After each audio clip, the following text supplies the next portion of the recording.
Good evening. Thank you so much for joining us and participating in this really important conversation this evening. I'm Natalie Fitzgerald, President of the Board of the Women's International Studies Center, and we're really proud to bring you tonight's discussion. Some of you may not know anything about WISC. Some of you do know from last night's introduction, but I hope you'll indulge me for a minute so I can just give you a little bit of background. The genesis of an inspiration for WISC was in the life work of three remarkable women, mother, daughter, and granddaughter, Eva Scott Fenius, Leonora Scott Muse Curtin, and Leonora Curtin Palahamo, who achieved enormous accomplishments, but who were unfortunately relatively unknown during their lifetime. There were three women who lived in a house on Acequia Madre, which has become the headquarters of WISC. Their life work was the support of the arts, science, business, cultural preservation, and philanthropy. And those are now the disciplines that WISC advances through fellowships, symposia, conversations, and evenings such as this, which we hope will facilitate understanding and dialogue. WISC's mission is to inspire, inform, and enable women around the world to achieve their full potential. And like the three women, WISC engages with cross-generational, cross-cultural, and interdisciplinary groups in the pursuit of that mission. It is this mission that informs the concept and intention of this program tonight. In pursuit of our cross-generational focus, I would like to welcome our guest artists and students and thank those of you who so generously sponsored them. I would especially like to acknowledge Deanne McIntyre for her generous support of WISC's Women in the Visual Arts Week, and her enthusiastic participation and contributions during the entire planning and programming process. Deanne, I don't know where you're sitting, but thank you so very much. So an event like tonight's requires a lot of preparation, effort, and dedication. And so I want to thank all of you who worked so tirelessly to make this happen. Jeannie Moss, Janet Williams, Sarah Kennedy, Sabina Rai, Elora Way, Terry Jerry, Marnie Sandweiss, Helena Reby, and last but definitely not least, Revel Carr.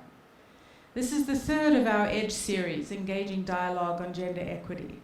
And it follows on yesterday's event, How to Be a Successful Woman Artist, which was superb. For those of you who weren't there, I'm sorry. For those of you who were, wasn't it fantastic? So this is one of a series of presentations WISC is convening during our 2015 programming. Our focus this year is on trending and relevant topics. We're covering with quality presenters and in-depth the subjects of unconscious bias, social change, and gender equity, issues that matter for all of us. We strive to identify the issues and the problems, but more importantly, to generate positive takeaway thoughts and actions. You can find more information about WISC's events in the program we gave you, so please take a look and join us in the exciting upcoming events. They are superb. And perhaps most crucial of all for those of us who are working so hard to make WISC something fantastically viable, please join WISC as a member. We need your support for our important work, and we cannot do it without you. So inside your programs, there's a card. We would be thrilled if you'd fill out that card and become a member and or make a donation to WISC. As I said once before, no donation is ever too small or too large. One of our featured speakers at our symposium last year was Justice Ruth Bader Ginsburg, and she drew our attention to the issue of unconscious bias. And tonight, WISC follows her lead and explores this critical issue in depth as it pertains to women in the arts. Our program tonight has two parts. It begins with Dr. Elizabeth Sackler, Chair of the Board of the Brooklyn Museum, introducing Dr. Sterling, who will describe the unique role that the National Museum of Women in the Arts has played for over 25 years in focusing attention on and heightening awareness of women artists. Dr. Sterling will also focus remarks on women artists who draw attention to the need for social change and often become catalysts for that change.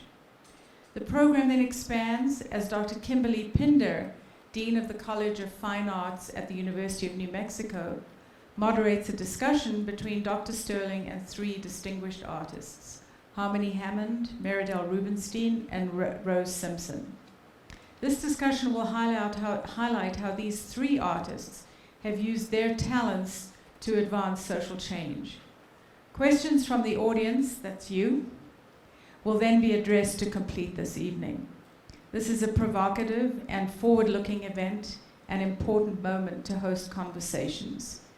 Before introducing Dr. Elizabeth Sackler, I'd like to acknowledge our event co-sponsor, the New Mexico Committee of the National Museum of Women in the Arts, and call on Mary Ellen Degnan, a member of their board, to say a few words about the work of the committee. Mary Ellen.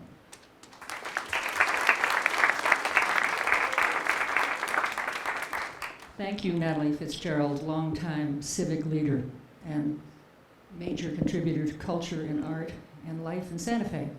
And welcome all of you. It's amazing to see a full room like this on a Thursday evening, and it's no surprise because WISC is a phenomenon, and I am a member of another, maybe not such a comet, but a slow rising comet over 18 years, the New Mexico Committee for the National Museum of Women in the Art. We are so honored that our director, Susan Sterling, is here this evening. And again, we are also thankful to Deanne McIntyre and others like Deanne who care about our mission here in the state as well as nationally. We have two major outreach issues that we like to dwell on when we talk about people and coming to our events. One is the scholarship program that sends junior and senior college students to school with some help from our committee. So we're working with 4 major institutions in the state, and our program is going forward. And the other is, of course, Women to Watch. And lately we sent a wonderful artist from the University of New Mexico, Mary Songas, to Washington to have her work exhibited there. The light is bright. I think I know what Natalie was laboring under. So I seem breathless. I think it's something to do with the light. Thank you again. I am going to be short because Natalie's story about WISC tells the story for the evening. We're proud to be partners, and we hope to do more of this in the future. Thank you so much for being here.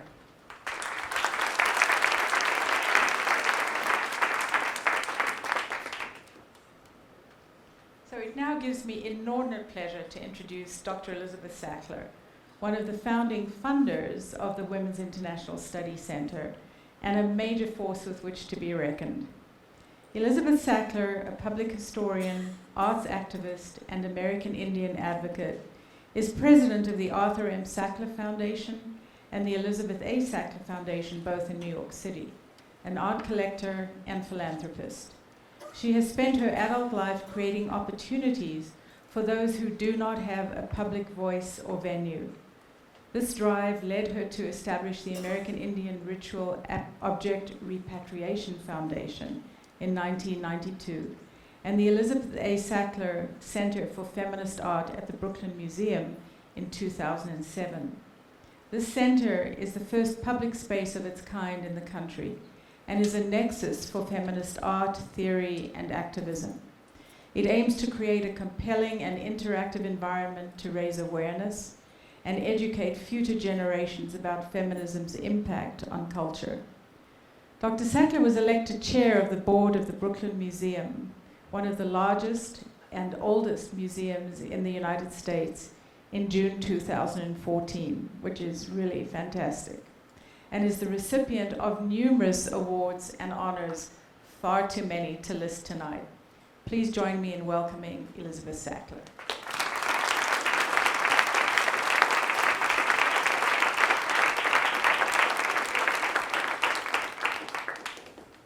President, thank you. The lights are bright, and the reason the lights are bright is because there's a need to shine light on what everybody is thirsting for. Thank you, WISC, Board of Directors, Board of Trustees, for inviting me to introduce a friend and a colleague, Susan Fisher-Sterling, a very great director of one of the most important museums in this country. The National Museum of Women in the Arts, founded by my friend and my mentor, Wilhelmina Cole Holliday, is the museum that carved the way for many of us here today. I come to Santa Fe during the summer months to recluse. I have turned recluse into a verb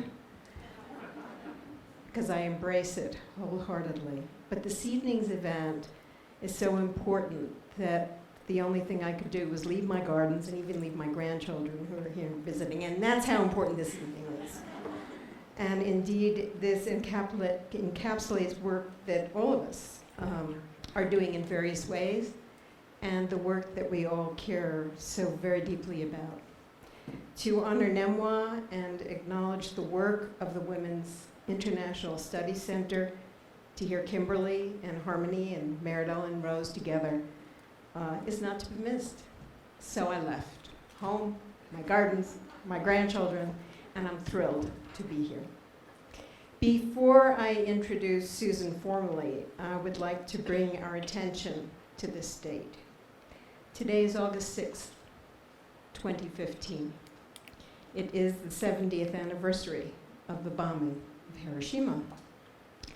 We know the history, we know the events leading to it, we know the implications of that moment and how they still reverberate in our lives.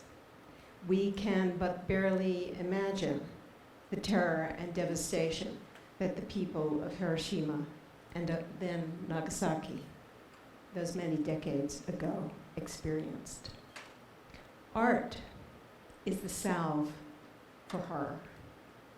Art is the antithesis of war.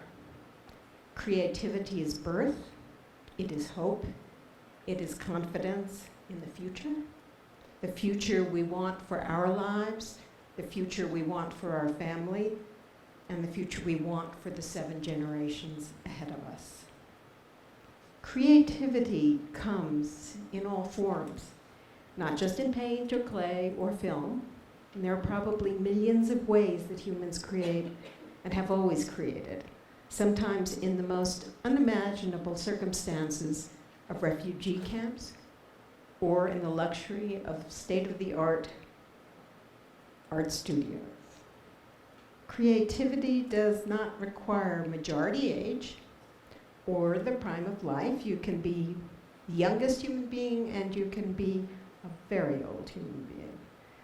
So on this day, we must celebrate our creativity, and we must celebrate our art for giving us life. Art serves many, many purposes. It pleases, it witnesses, it inspires, it influences. Art can change and does change the course of events with its honesty, its intimacy, and its power. It is artists who make all of this possible. It is the artist who reminds us. It is the artist who shakes us. It is the artist who wakes us, who leaves us empty or full, happy or grieved. The synchronicity of artists in time, space, and medium is power like no other. And it is those who serve artists, the curators and directors, the museums and their boards, the study centers and the schools, who are the villages required to keep art alive, to keep art safe, to keep it available and effective in all its glory. Wilhelmina Cole Holliday, a visionary and brilliant strategist, broke ground. We know there are miles to go before we sleep, but we are steadfast and we are moving forward. Billy, in her wisdom and with her grace and intelligence, has put the museum's future into very great hands, the hands of its director, my friend Susan Fisher-Sterling. Susan has built a career and the stature of the museum around the message of equity for women through the example of excellence in the arts. When she signed on as an associate curator of the new museum in 1988, so that tells you a little bit about how long we've known each other, she had just graduated from Princeton University with an MA PhD in art history, specializing in modern and contemporary art. As the museum's associate curator, curator of modern and contemporary art, and then chief curator and deputy director, she organized and oversaw exhibitions and publications on a wide range of contemporary women artists and topics for the museum. This is over the last 20 years. Her last project as deputy director and chief curator was the creation of the New York Avenue Sculpture Project in 2010, which was a public-private partnership featuring changing installations of monumental public art by contemporary women in the heart of Washington, D.C. It was outstanding. Susan assumed the directorship of the museum in 2008, and during her 6-year tenure, and it's amazing how time flies, isn't it? My God. She has flourished, and the museum has flourished. In 2012 and 13, Nemois marked its 25th anniversary with major celebrations around the world and the completion of its $50 million legacy of women in the arts endowment, and we know that that's no small feat.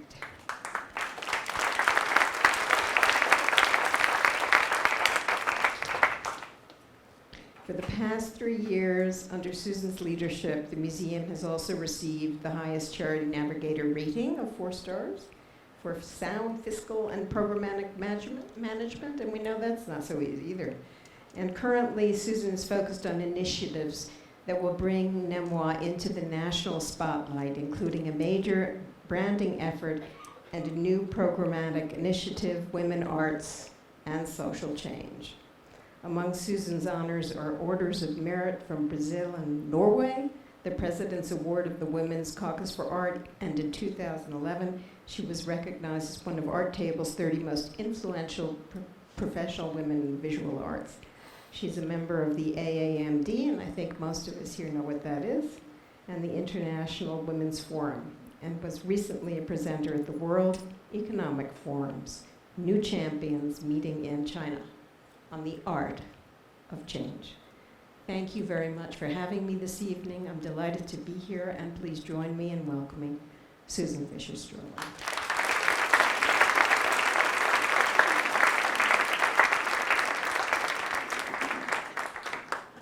I'd like to thank the Women's International Study Center, my fantastic New Mexico committee. Mary Ellen, thank you so much for your kind words. Elizabeth Sackler, obviously, it means so much to have you here with me at this point as I unveil this new initiative at the museum and talk about the museum that we know so well. And then especially to Kimberly Pinder and the artists who will share the stage with me this evening.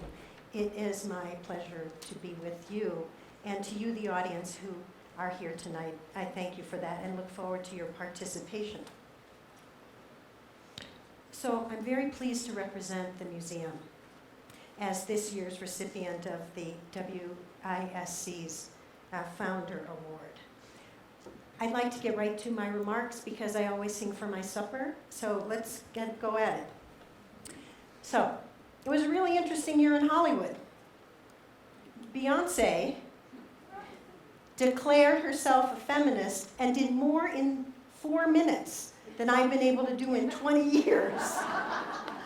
And then you have Taylor Swift, who didn't know she was a feminist, but now says she is, which is pretty great, and she shows herself as Rosie the Riveter. Emma Watson is the UN Goodwill Ambassador for He for She, which encourages men to stand up for women. And then you have Patricia Arquette and that incredible speech that she gave at the Oscars. But at the Oscars, there was all this commentary on the dearth of women and minorities in directorial and other categories. And the conversation continues. One bright spot, of course, was Sundance, where in 2015, 13 women directors' films were given awards. Signs of awakening, certainly, but also the slow pace of change. So given what we know about film and performing arts and women, what's up in the art world? Well, like Hollywood and like the business world, the art world is not a meritocracy based on skill or talent alone. Like finance, like tech, the world of museums, galleries, and the art market does not function on that idea of merit. It functions on many other things that we can talk about. That said, there are great places across the country where women are supported, and Santa Fe is certainly one of them. The artists here tonight, and all of you, know more than I do, certainly. But from the outside looking in at this particular moment in time, I like the odds here. Santa Fe has one of the few single artist museums in the United States devoted to a woman artist, and that's Georgia O'Keeffe, obviously. And you see that on the slide. You have the Site Santa Fe's 20th anniversary. Irene, where are you? Back. And Harmony, your work is in that review exhibition, which is terrific, and there's a piece of Harmony's on the screen. And then, of course, you have the Museum of Indian Arts and Culture that has the Courage and Compassion exhibition, and that involves Rose Simpson's work. And I know Meridell just had a successful exhibition at David Richards Gallery, correct? Which is, there you are, which is another way in which artists are supported here. And then I heard from Harmony earlier this week that New Mexico Museum of Art, Mary Kershaw's group, has a show coming up called Looking Forward and Looking Back that combines new feminist art with works from the museum's collection. And one of the artists in the show, you'll see the piece on your right, is Leisha Bowden's work based on Orwell. And Leisha Bowden was chosen by our New Mexico committee to be our representative for the 2012 Women to Watch. So it's wonderful to see things come full circle. I like the odds here, but if I did a rough calculation based on the talent, it's still about 30 or 40% women being represented here, but no more. And if we're really honest, we really aren't sure because we really don't count properly. We work oftentimes in these counts off of anecdotal evidence. And that actually says nothing about the percentages based on race, ethnicity, sexual orientation, or privilege. But if you take a wider look, Santa Fe looks like heaven. Here's the reality. So for the audience, for how many people do these figures surprise you? Anyone surprised? So everybody's in the know. Okay. And so you obviously you understand where we are and what we're up against. And you also have copies in on your chairs of the current art news, the June art news. And here's a chart. I, of course, placed the women in pink so you could read it better. But here's the recent chart from the June art news that was devoted to women in the arts. And you can see that the Museum of Modern Art, for solo shows for women for the last 7 years, 19%. The Whitney, much better, 29%. The Guggenheim, 14%, and it goes down from there. What this chart shows in very clear bar graphs is that museums in general mirror the power structures in our society. Structures that in the arts privilege the history of white men's accomplishments just like most everywhere else. In addition, you can take a look at the gallery system. Take a look at the Guerrilla Girls report card, which I find incredibly funny because of what they say, like Mary Boone is boy crazy, and Charles Cole's gallery needs work. The tongue-in-cheekiness of this, the cheekiness of this work was really great. And then, do you all know who Pussy Galore was? Okay, everybody knows that was James Bond's nemesis, Pussy Galore in the Acrocats. Yeah, that's good.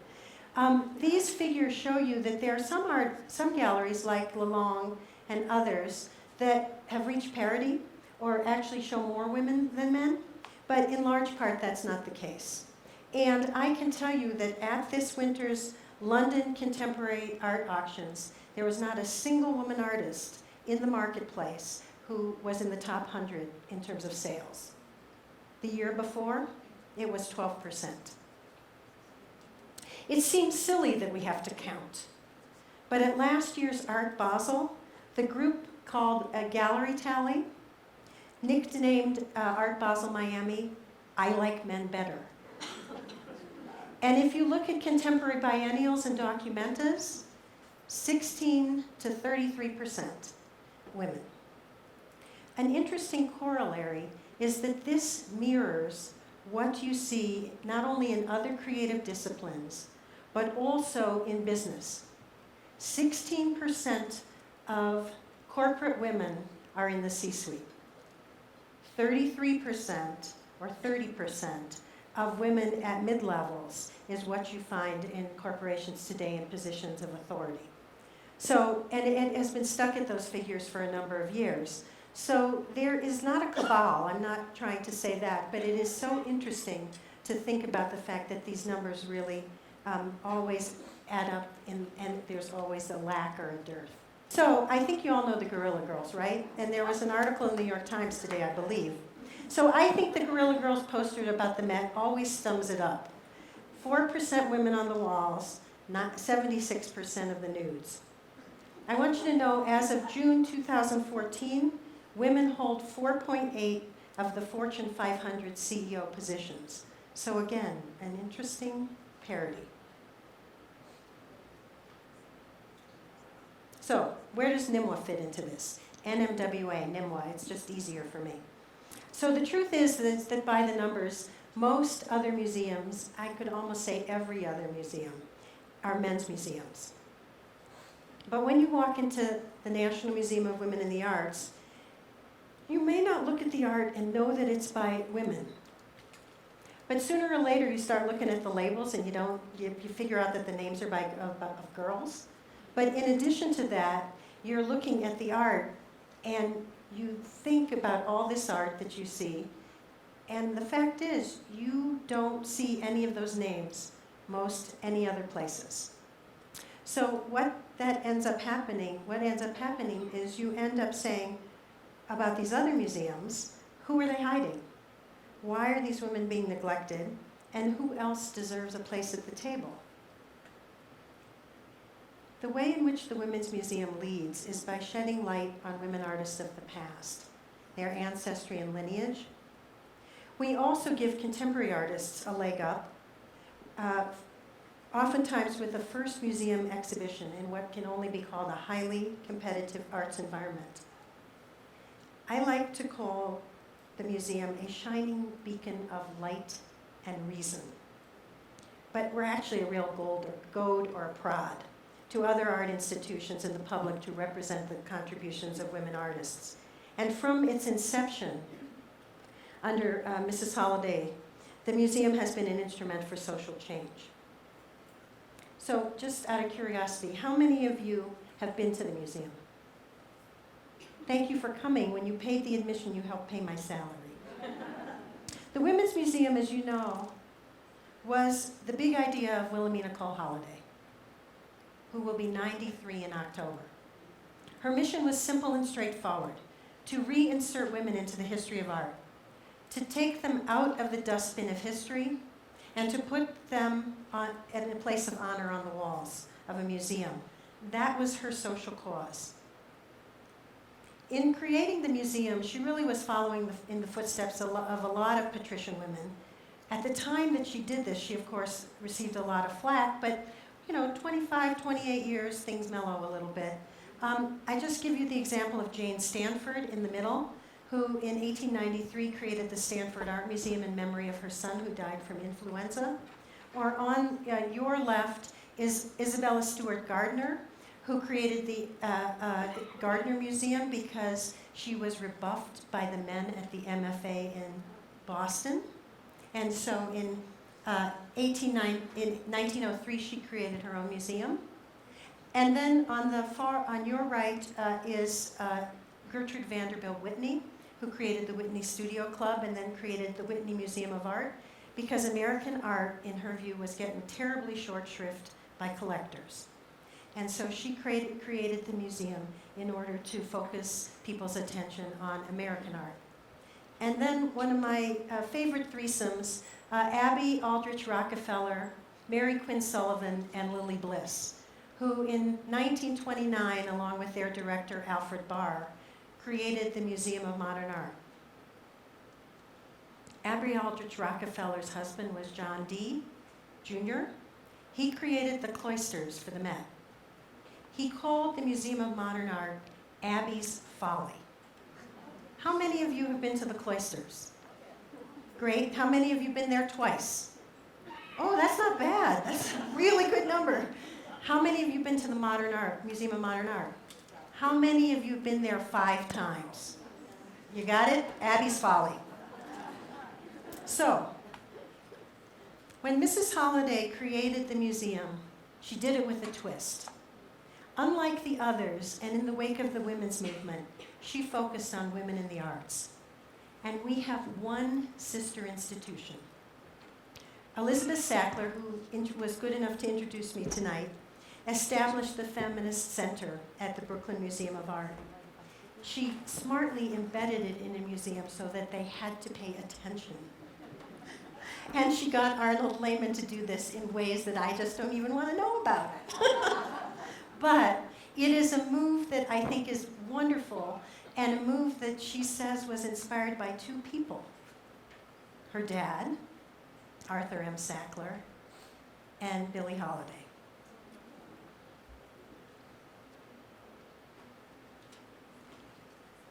So, about the collection, it's been almost 45 years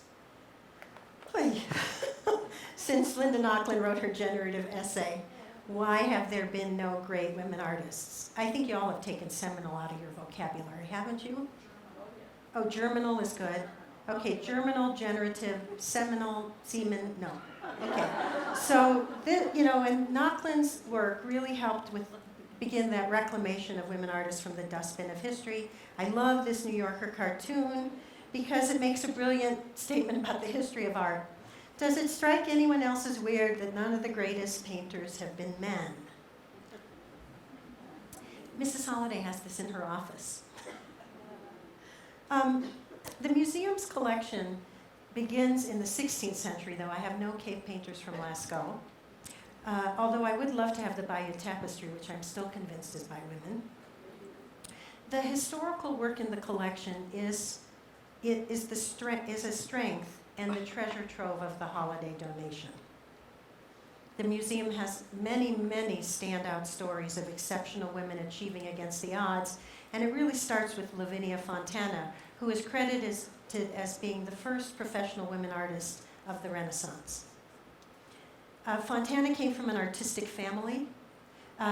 She is like many, many women artists in the Renaissance all the way up through into the 19th century, where if you were from an artistic family and you were a girl, you were oftentimes put into place as the heir to the family business if your father had no son, or if you had a relative who was willing to teach you to paint. And portraiture was really the way in which you made your living because there was no problem with, as you know, no problem with anatomy lessons, no issues of nudity, and in fact you could do this kind of work in a private home. Fontana, of course, did not end up doing that. She ended up being painter to one of the Bolognese popes in Rome. But what's interesting about her is that she really went for verisimilitude. That double chin means that woman is well fed. The fact that she looks out at us tells you that she is the mistress of her fate. And there is a lot about the Aladossi family that is brought to this provenance of this portrait that tells us so. The Viger Lebrun, interestingly, in 18th century France, we call this l'âge féminin, when the women in the court and the women in the salons of Paris really held sway. And Lebrun is perhaps the first great modern artist, because it really is in France where this kind of modernity begins.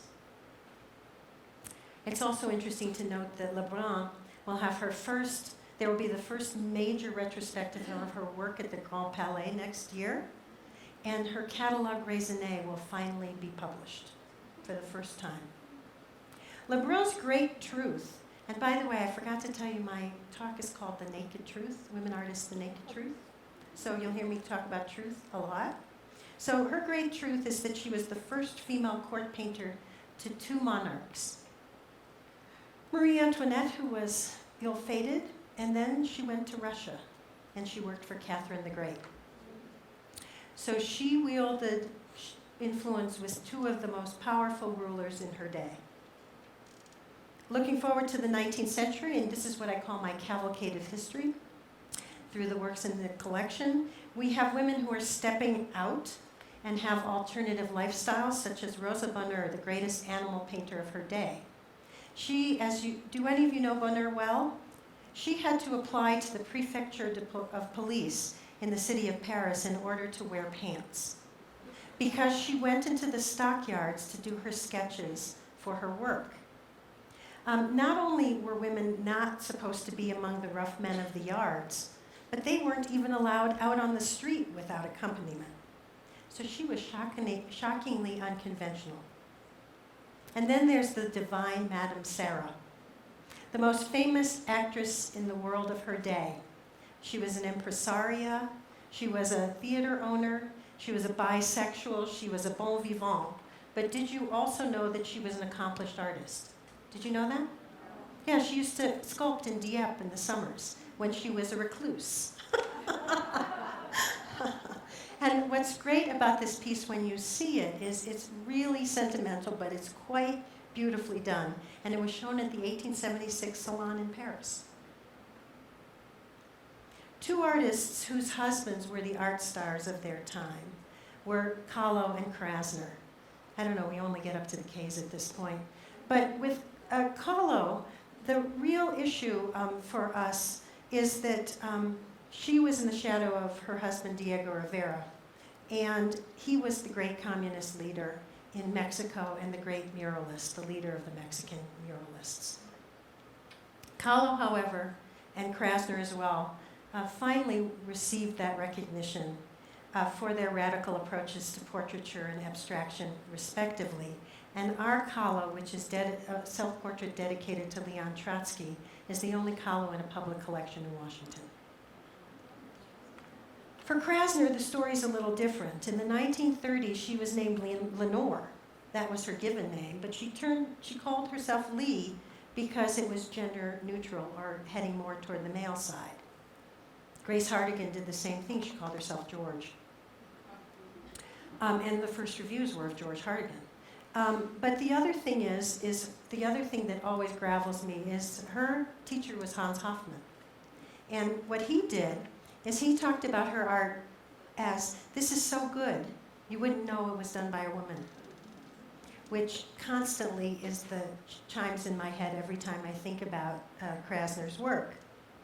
The truth we tell at Nîmois about her and the women abstract expressionists is that not a single one of them, whether it was Krasner, Bourgeois, Hardigan, Elaine de Kooning, Joan Mitchell, or Dorothy Daner, had one-person shows in museums until they were in their 70s. But now, with the passage of time, each is seen as a crucial contributor to the development of abstract expressionism. But the biggest truth of all is that the museum's greatest strength is in contemporary art. This is the era where women have truly come into their own. We understand that the future of the museum resides in the contemporary artists we exhibit and collect, as well as the archives that we keep, because what we collect today will assure that women artists are not forgotten. So Tafoya, Abakanovich, Hammond, Smith, and Booker. We also know that it's true for our collection that by looking at works, bodies of works that are part of our collection that are solely by women, that we can segment them in ways that generate new correspondences and convergences. In its very being, the art in the museum's collection can reify or put the lie to traditional positions in art. It's proof, frankly, that there are many, many ways to tell the story of art. And this is my Pretty in Pink slide. Judy Chicago, Linda Benglis, Peter Coyne, Charlotte Gillenhammer, and Kathy DeMoncho. I just love that work on the bottom by Kathy. I don't think my board loves it so much sometimes. So, but even more so, and much more than other institutions, we at the museum tend to use our collection to stake out territory where women have driven the discourse. And identity and sexual politics is an obvious place. And our collection, especially of postmodern photography, is filled with great, great examples. Whether it's Mwangi Hutter, a Kenyan-born artist working with her husband in Berlin, or Cindy Sherman, Laurie Simmons, Nan Golden, Micheline Thomas, or Daniela Rossell from Mexico. So what's next? What's the place of the museum moving forward? Well, Elizabeth Sackler told you about the sculpture project, and that was very significant. She also mentioned the endowment. And that was really important because it meant that the museum really was here to stay. I mean, before that, we could have gone away. There were times, in fact, in the early 90s when the first recession hit, where it was really hard. And then when I became the director in March, by October of 2008, the bottom had fallen out of the market again. But the endowment was there. And that was a different story for us. It really meant the difference between how some museums folded and other museums thrived. 2012 for the museum was also a marking point. It actually meant that after 25 years of putting our house in order, sort of getting things set up, working very much internally, that we could actually turn ourselves outward, that we could begin to look outward and do things outside of the museum itself with the community and more with the world at large. And obviously, literally, we stepped outside the door with the New York Avenue Sculpture Project. And it's the only project of its type. You see St. Fall's work. That girl on a dolphin is my answer to all the dead men on horseback. And then you have Booker and Abakanovich, and it's likely that either Kusama or Alice Aycock will be the next artist that'll be on the Sculpture Avenue. We are, of course, continuing to collect and exhibit, educate, and preserve. And we're beginning to work collaboratively with a range of libraries and repositories, including the Schlesinger at Harvard and the Archives of American Art, with an eye toward archives sharing. We want to make sure that women's content that is archival is available and, again, does not get lost. And we're adding a new dimension to the museum, which will debut this fall, called Women, Arts, and Social Change. This is an important direction for NIMWISC programming. In the recession, we cut programming dramatically. We concentrated on core business, which included exhibitions and their interpretation. But in terms of other kinds of programming, we really had to cut back. So this is and also we weren't getting the audiences I was looking for. So this is a totally new way for us to look at our programming. The art of change is also a subject dear to my heart. And in my talk in Tianjin, China, I took a look at the art of social practice, which is a hot topic in the art world today, as artists take on social responsibility through a lived practice that at its root is innovative and also often collaborative. as we began to do research on the art of change, which we started to work on after the 25th anniversary, we found out 3 things in our research. The first thing was that when the arts and social change were talked about, women were rarely part of the discussion, or sometimes not at all a part of the conversation, represented in small numbers at best.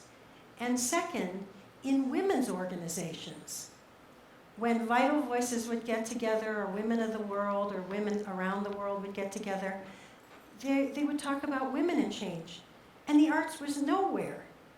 So, and in fact, I was looking at Tina Brown's Women of the World, and they only put arts back in when the designer Diane von Furstenberg became part of that event. And they actually didn't even change their mission statement. So when women in change are discussed, the arts are completely forgotten. Bad.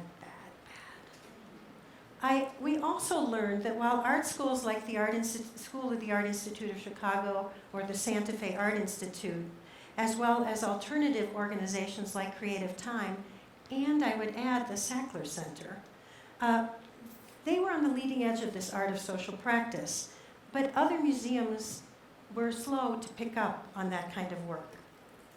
Queens Museum is another example of someone who they do great work. The Walker, Cam in Houston, but very, very few museums work in this area. And so from that sweet spot, you see our little Nimmo name. From that sweet spot, we began to craft a vision for public dialogue and action at the museum.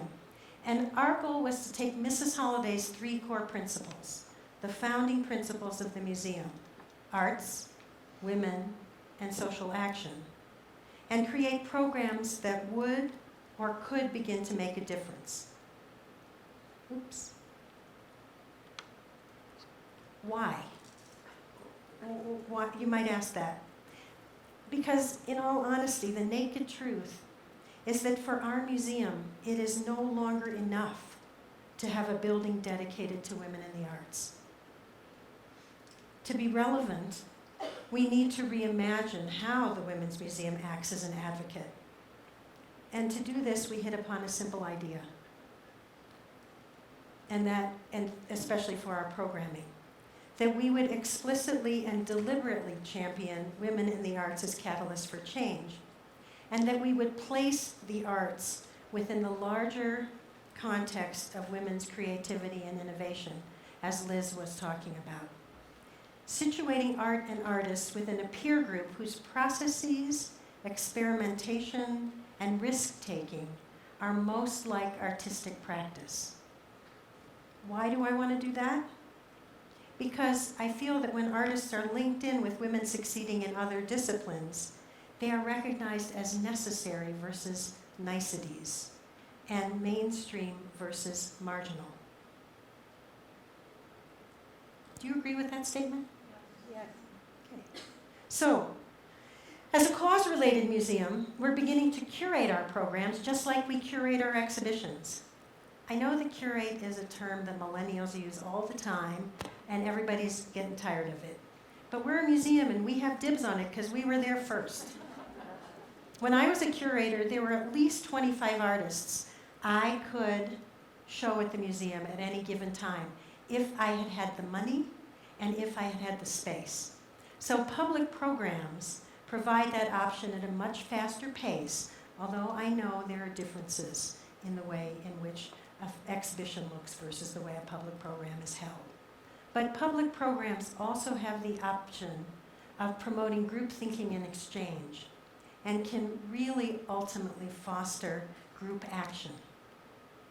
Our goal is to bring the art of social practice into this wider creative sphere, to invigorate our mature, engaged advocates, as we call you, who've been with us for years, and also to energize millennials who are hungry for connections that are authentic.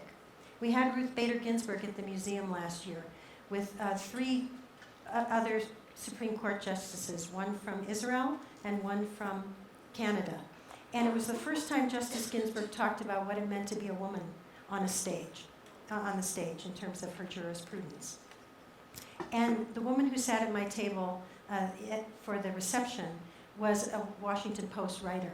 And she said to me, she can look up about Ruth Bader Ginsburg on the web till the cows come home and would never have the authentic experience that she had at the museum that evening.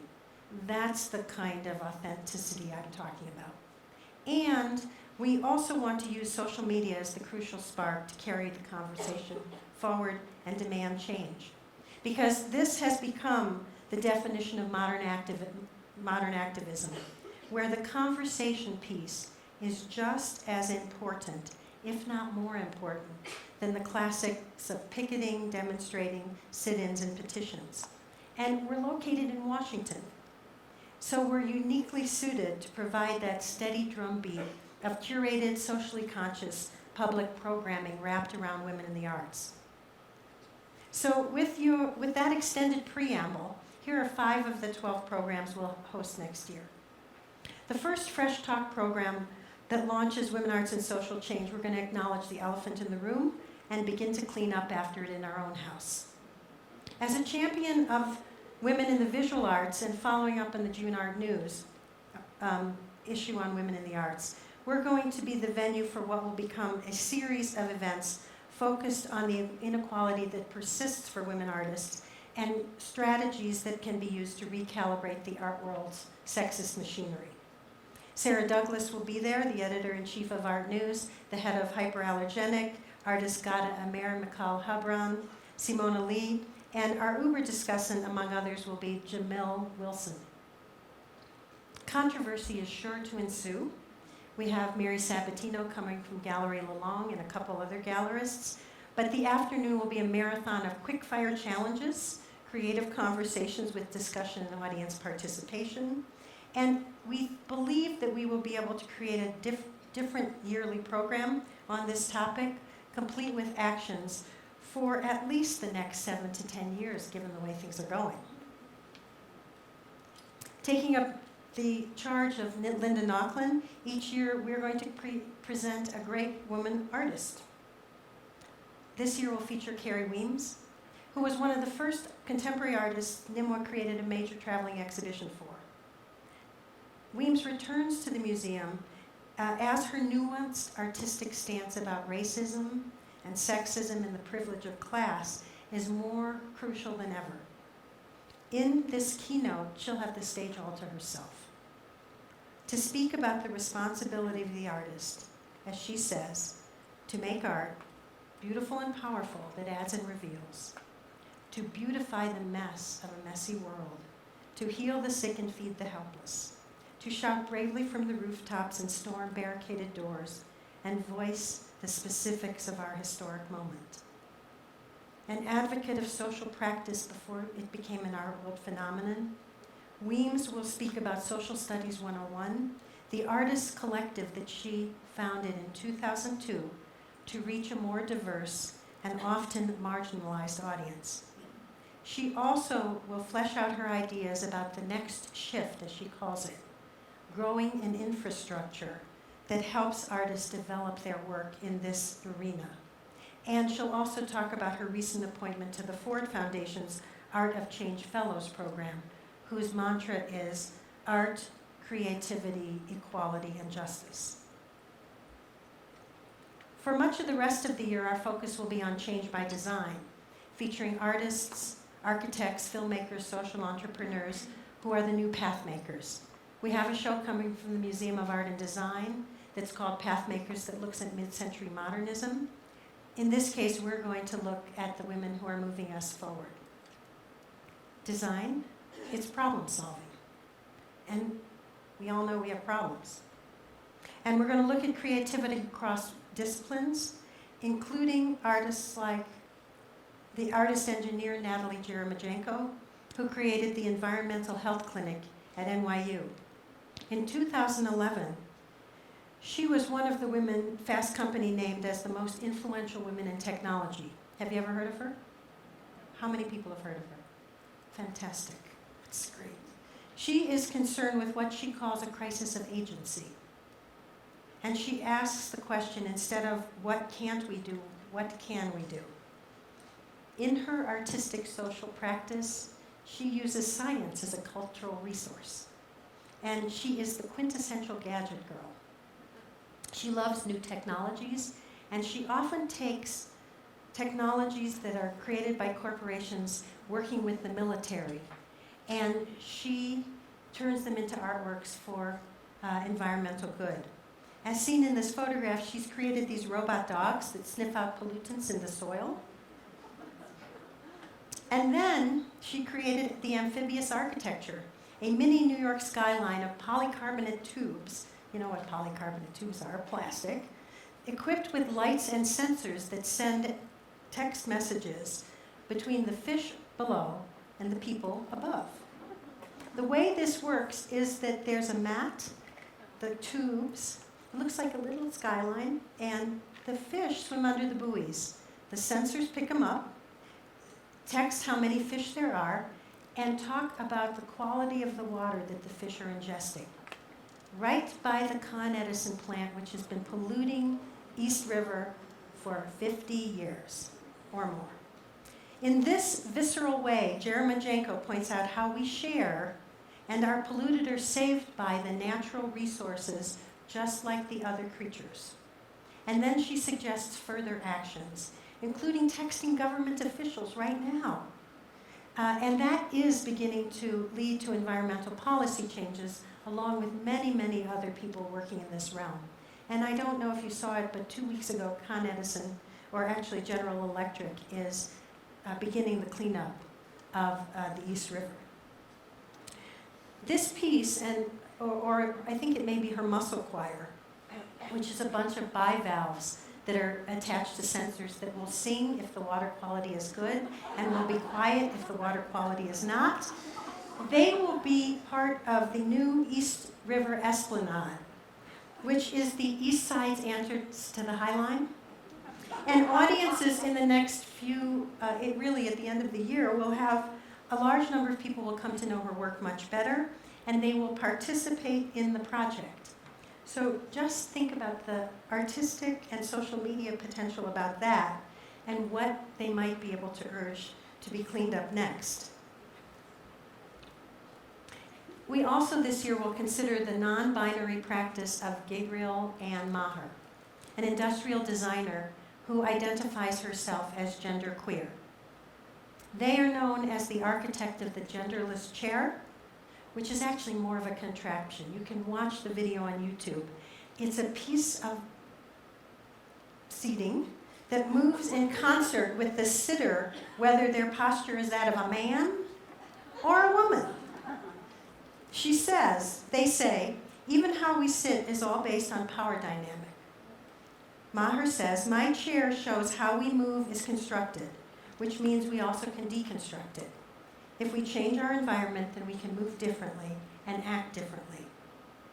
In conversation with Alice Rawsthorne of the New York Times, the international design critic, Maher will discuss their findings about the overwhelming gender bias in the development and promotion of our objects for daily living.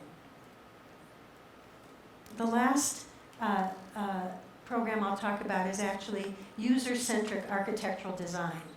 And what that means is no Frank Lloyd Wright building houses that are too low because they're based on his height, and Ayn Rand, no more Fountainhead.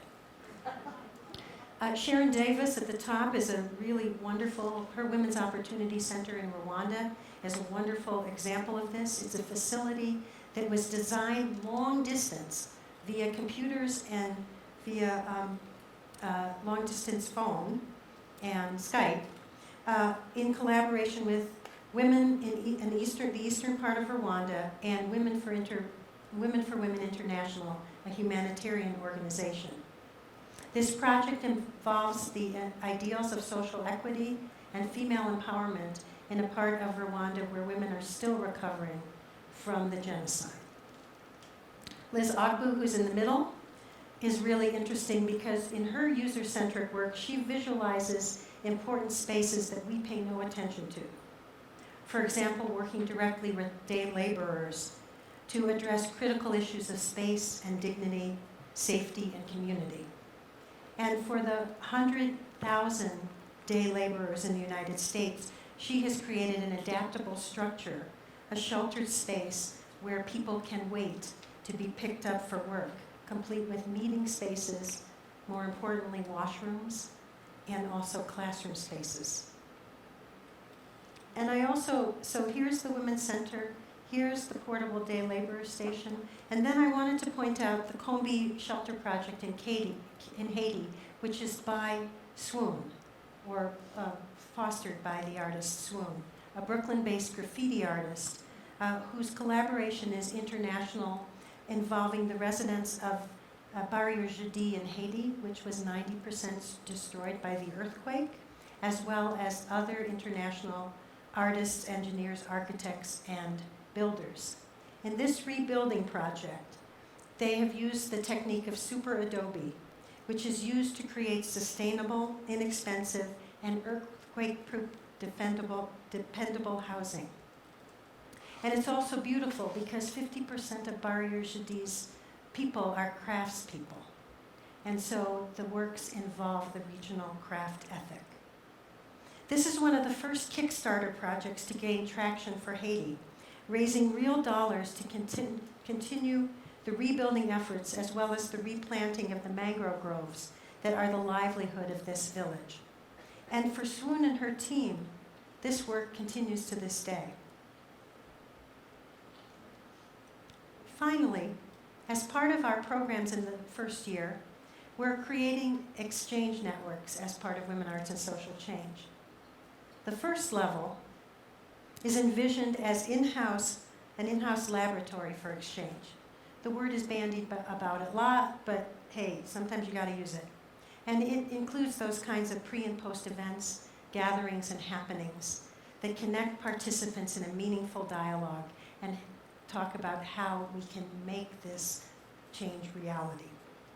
But the second level engagement will occur through digital ambassadors, attendees at these events who will pass along the information, the videos, and other materials we've created at the museum for broader public dissemination, greater participation, and we believe future action.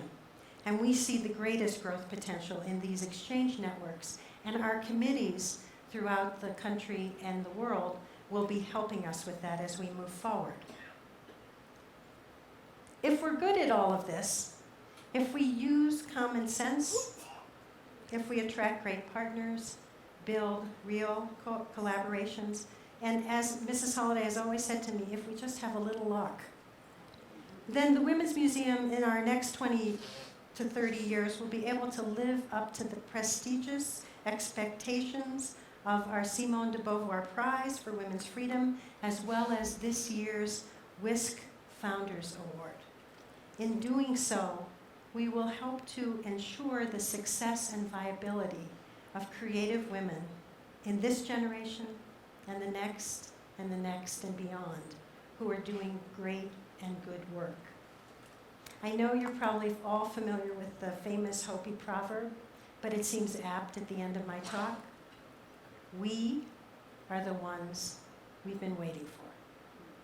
Thank you.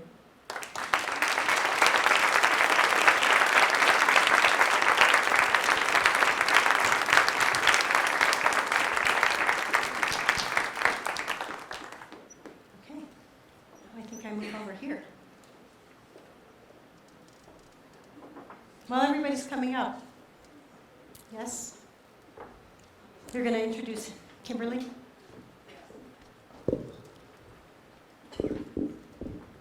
I'm going to introduce Kimberly, and then Kimberly's going to come up and introduce the panel of three wonderful artists. So Kimberly Pinder, in July of 2012, transplanted to the University of New Mexico College of Fine Arts to become head of the Fine Arts Department. She's also the interim director of the UNM Art Museum. She transplanted from the School of the Art Institute of Chicago, where she'd been a professor of art history for the past 16 years and served as department chair and graduate program head. Before and during her teaching career, she worked in the education and curatorial departments in museums and galleries such as the Metropolitan Museum of Art and the Cloisters in New York and the Art Institute of Chicago. Dean Pinder graduated with a BA from Middlebury College and an MPhil, MA, and PhD from Yale University, all in art history. She writes, lectures, and teaches in the US and abroad on representations of race and religion in American art, including in the work of Romar Bearden, Dox Thrash, and Kara Walker. She has received awards and fellowships from the National Endowment of the Humanities, the Mellon, Ford, and Henry Luce Foundations, among others. At the School of the Art Institute of Chicago, she received recognition for promoting diversity and fostering public engagement. Dean Pinder edited Racing Art History, Critical Essays in Race and Art History, and her scholarship has appeared in the Art Bulletin, the Art Journal, Third Text, and the African American Review, among other periodicals. Her latest book is Painting the Gospel, Black Public Art and Religion in Chicago, which is forthcoming from the University of Illinois Press.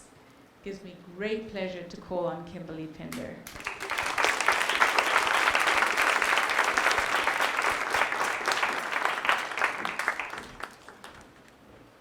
Well, thank you for that.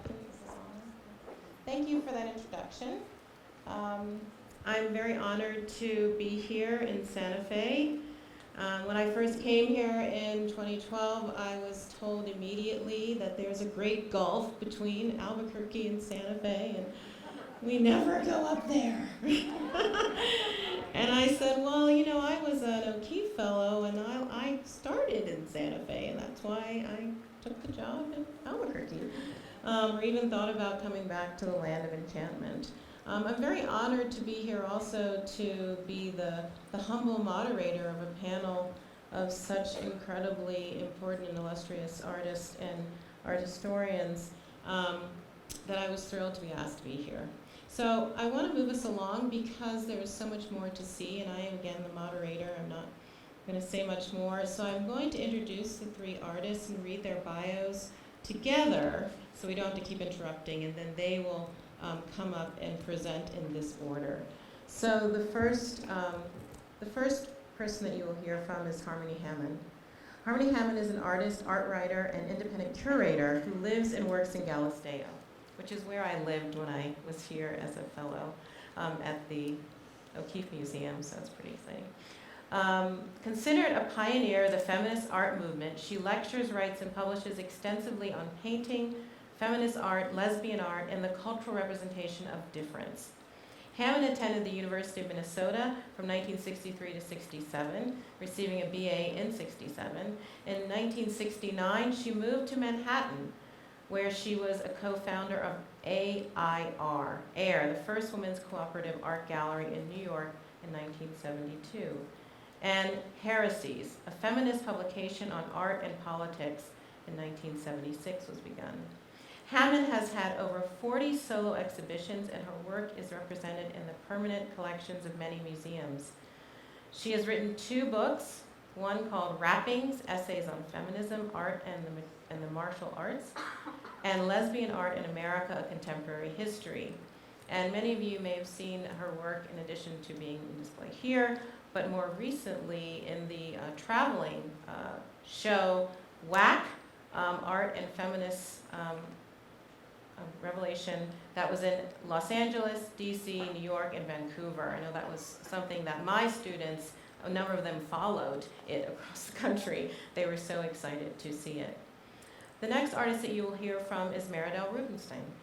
Meridel began her professional career in the early 1970s, evolving from photographer of single photographic images to artist of extended works and multimedia installations. Maintaining her studio in Santa Fe since 1975, Meridel has created photography programs at the College of Santa Fe, the Institute of American Indian Arts in New Mexico, and directed the MFA photography program at San Francisco State University in California.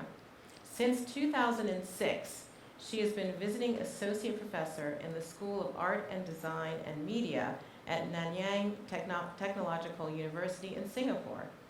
Meridel has exhibited widely, including the Louvre in Paris, the Museum of Contemporary Photography in Chicago, and the WISC Center for the Visual Arts at MIT. She published her 20-year monograph called Belonging: Los Alamos to Vietnam Photoworks Installations, 1980 to 2000, in 2004. Rose B. Simpson will be the last artist that we will hear from. She was born in 1983 into a family of artists from Santa Clara Pueblo and Santa Fe, New Mexico. Nurtured by her mother, Roxanne Swenso, a clay sculptor and a lineage of women artists through the Santa Clara Pueblo, she was steeped in an arts environment and adopted a creative lifestyle from a young age. Simpson uses her abilities in ceramic and mixed media sculpture, installation, drawing, aerosol painting, writing, music, and performance to further her exploration and dedication to finding the relationship between aesthetic expression and life. After studying at the University of New Mexico in Albuquerque and the Institute of American Indian Arts in Santa Fe, she received a BFA in Studio Arts in 2007 and an honors MFA in ceramics from the Rhode Island School of Design in 2012. Simpson has participated in many exhibitions, and her work is in several museum collections, including the Heard Museum, National Museum of American Indian, the Clay Art Center, Portland Museum of Art, and most recently the collection of the Denver Art Museum, coinciding with a Native Arts residency and performance. So we have been in conversation with all of us that you will be hearing from today, and we presented together, came up with this question that the artists will be showing you work and discussing very briefly in response to. And that was, how do you move through the world as an artist? So that can take on many, many forms and many answers.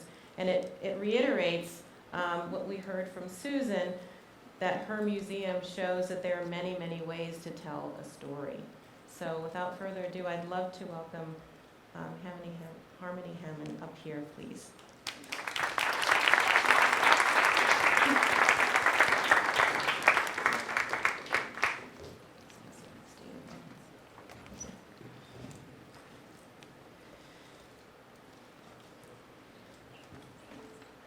Thank you very much. Ooh, I know we got a lot of mics.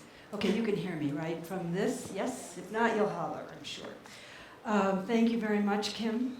And I want to say it's a pleasure. The lights are bright. It is a pleasure to be up here with both Rose and Meridel, two artist cohorts in crime. I'm going to read my comments because we have 5 minutes, and I have a lot of thoughts that I'd kind of like to cram in here. Hopefully that will dovetail with last night's conversations and also with Susan's comments a little while ago. So I'm just going to read here, and it will become more conversational later. I was in the right place at the right time. In early fall 1969, I moved from Minneapolis to Lower Manhattan. It was a period of civil rights and anti-American Vietnam War activism, the beginning of the gay liberation movement, the second wave of the feminist movement, and the birth of the feminist art movement. I was influenced by and contributed to early feminist art projects. It was also a period of post-minimal interdisciplinary experimentation with materials and process, resulting in work that was both conceptual and abstract. Artists moved back and forth between what might be called painting, sculpture, video, and performance, calling it one thing one day and another thing the next. Feminists brought a gendered content to this way of working. So for me, the main criteria for art and artist are agency and engagement. I am primarily a studio-based artist. These days, I make two kinds of art. Overt political work dealing with issues of violence, intolerance, censorship, and self-censorship. And so overt political work dealing with issues of voice, intolerance, censorship, and self-censorship. and the more abstract work that consists of large, near monochrome paintings that participate in the narrative of modernist painting. At the same time, they insist on an oppositional discourse of feminist and queer content. Flashback to 1972, when 20 women artists, including myself, organized AIR, the first women's cooperative art gallery in New York, signaling to the art world, and by extension the rest of the country, that art by women could be as good as art by men, and in fact it was often better. Empowered by the women's liberation movement, women in the art world had already begun to publicly protest the lack of work by women artists in museum exhibitions and permanent collections, but still did not have access to the commercial gallery system, which is of course the main showcase for emerging art.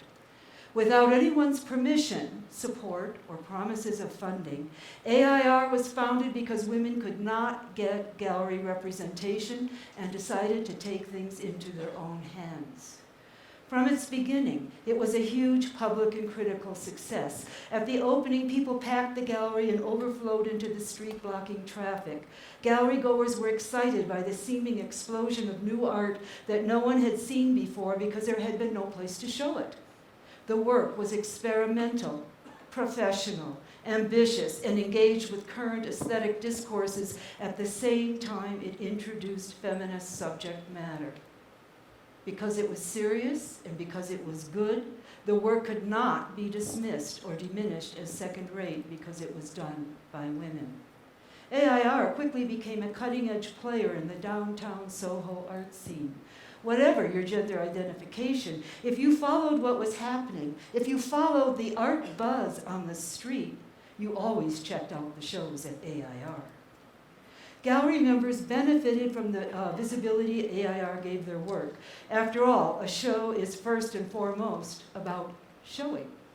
Getting one's work out and seen led to its inclusion in important exhibitions such as the Whitney Biennial, Documenta, the Sexual Politics Show at the Hammer Museum, WAC, Art and the Feminist Revolution, mentioned earlier, which was the first and very long overdue survey of feminist art from the 70s, organized by the Los Angeles Museum of Contemporary Art and traveling to the National Museum of Women in the Arts, PS1, and the Vancouver Art Museum.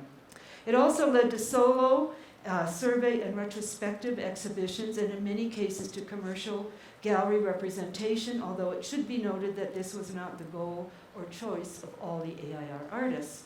The careers of Dottie Addy, Mary Beth Edelson, Anna Mendieta, Howardina Pindell, Agnes Dennis, Judith Bernstein, Elaine Rychek, Nancy Spiro, and myself, among others, were jump-started at AIR.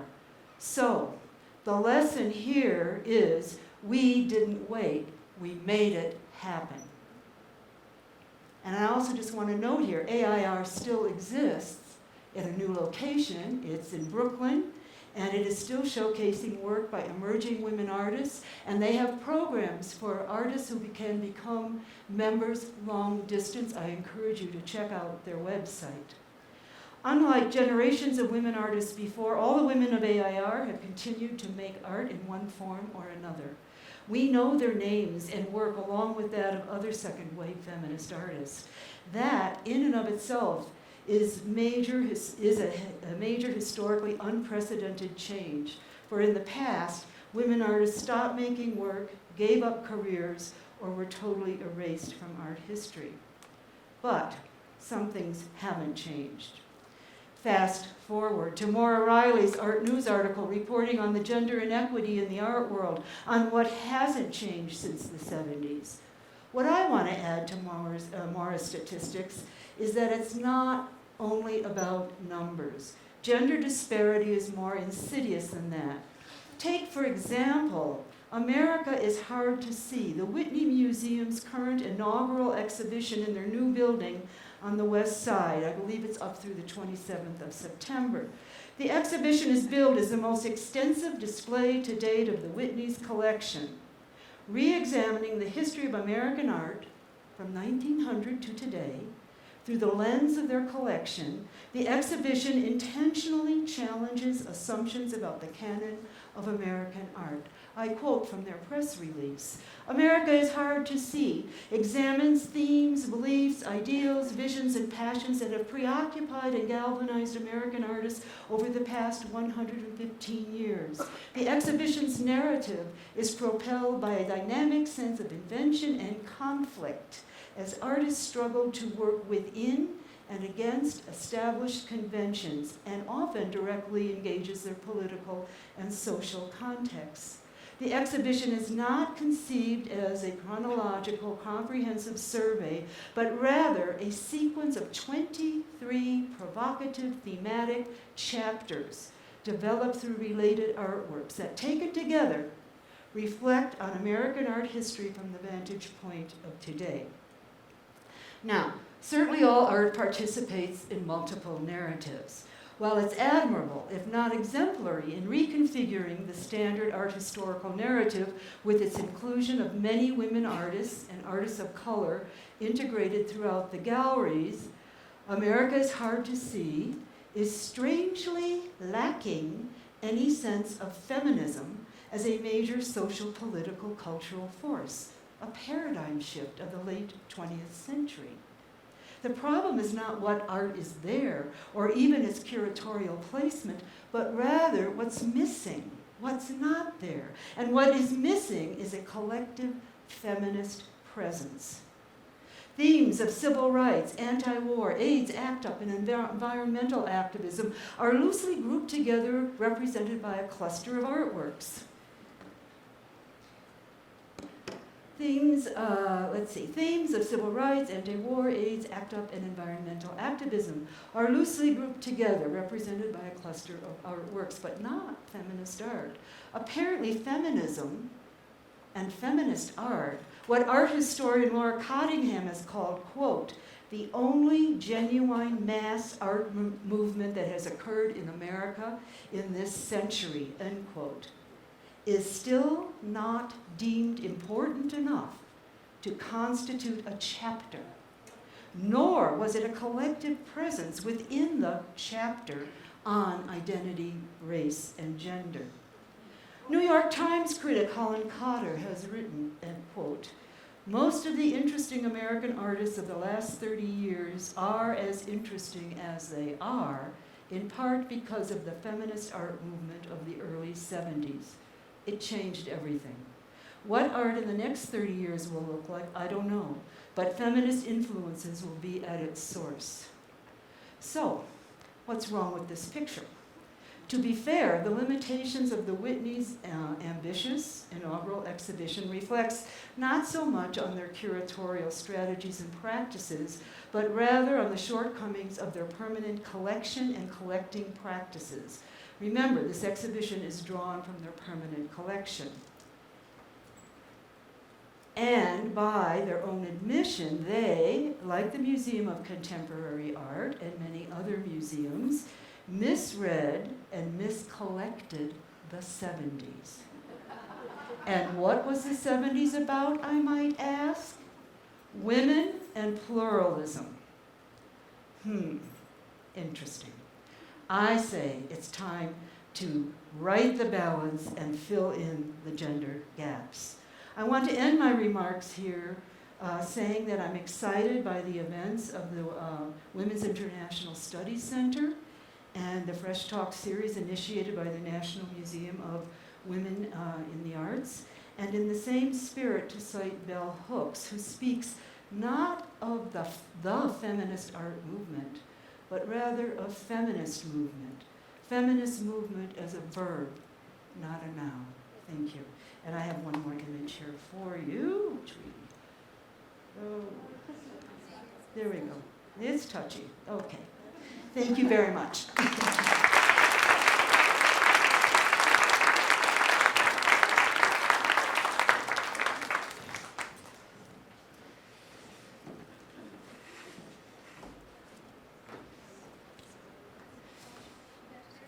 Hi, and I just want want you all to know that the last few weeks of getting to know the board, all the members of WISC has been, and also NIMWAS, New Mexico Women in the Arts Group, has been rather thrilling and wonderful and supportive, and just reminding me of a time when I first met Harmony many decades ago, the beginning of the women's movement. So thank you so much for keeping it alive and bringing us all here.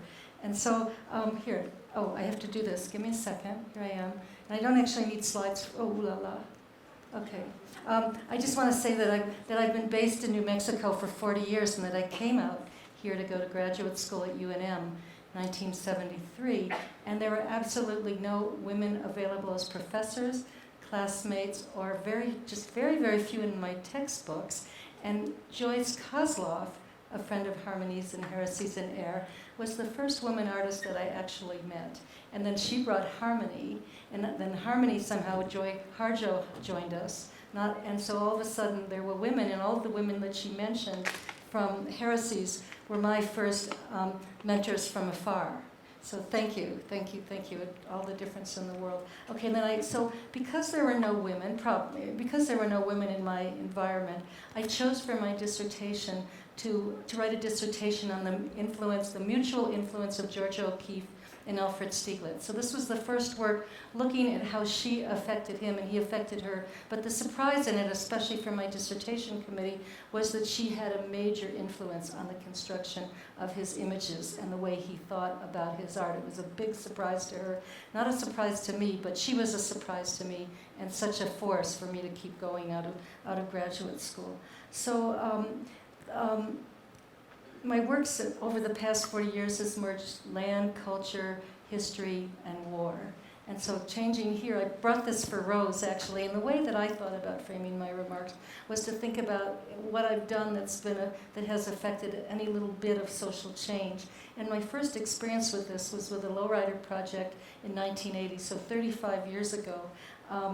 I organized a one-day exhibition of cars and photographs on Santa Fe's main plaza, sponsored by the New Mexico Museum of Art. And up to this point, lowriders were just anathema. All the streets were being turned into one way to prevent their tying up of the plaza on weekends. And so we convinced the city council to let us close down the plaza for just one day. It became the largest single opening up to that point in time, with over 3,000 people basking the lowriders who had been completely shamed, basking them with praise as true artists. So it was a wonderful, wonderful day, and my first day of actually experiencing together with my subjects this amazing, amazing change in people's consciousness. So these cathedrals, they're cathedrals on wheels, they're reliquaries of ancient meanings. And this was just as Harmony, as the women's movement is starting just a little bit later, it's on the cusp of identity politics. And people were astounded by them, just astounded once they could see in the lectures I gave. People of more dominant culture identity, dominant culture, were just hungry for this kind of connection to heritage. So that was an amazing time for me to do that project. So also you need to know that I did go to art school, but I went as a photographer. I studied with men. I was a very pure photographer. And my art making process was transformed by the lowriders. I learned about wait, I'm not changing anything, and I probably should say something about what you're seeing, and can you see it all right? Because you're just seeing two lowrider photographs, but what you're really seeing is the lowrider show, and I don't know if that's going to show up. It seems a little dark to me, but it's the lowrider show on the plaza. But what I want you to know is how much I as an artist was transformed by then in terms of using contrary materials like plush feminine velvet with cold chrome, steel, sandblasted glass, that my work changed as a result of working with them, and you'll see it in a second. Okay, so here we are. We're going in somewhat 15-year jumps here, but it's really important what Liz said, and thank you, because I was going to bring up about today and what that means for all of us today in terms of it being Hiroshima Day, August 6th. And this is a piece called Oppenheimer's Chair that I made for the first site, Santa Fe, 20 years ago. At that time, that biennial was purposely opened on the 50th anniversary of Trinity.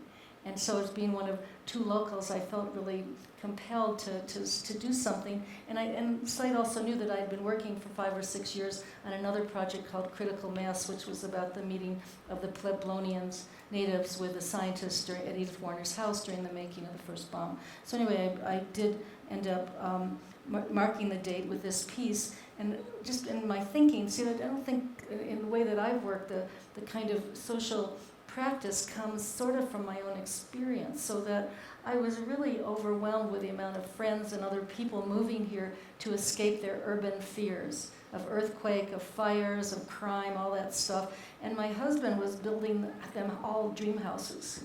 And I just wanted to do something that it would illuminate the fissures and the idyllic, the sense of New Mexico history as being, so rosy and idyllic. So that's what this piece was about. We all sit in Oppenheimer's chair. It really is made of glass. And my intention in making this piece, it was a prayer, a plea to have us shed defensive postures, let the light in, and begin to think of our bodies as to look at how we protect ourselves, and that self-protection actually leads to forms of aggression, though we're very unconscious of it. So that's Oppenheimer's chair. And from this point on, my work got extremely focused on environmental issues. And I don't have remarks about this so much, but I never work without, at least with these big projects, certain things have to come together that are internal and external, that they all meet at a fulcrum, so that it has to do with a point in time. Usually it's something from the man's world that I don't really understand, like war, like the American war in Vietnam, or in Iraq right here.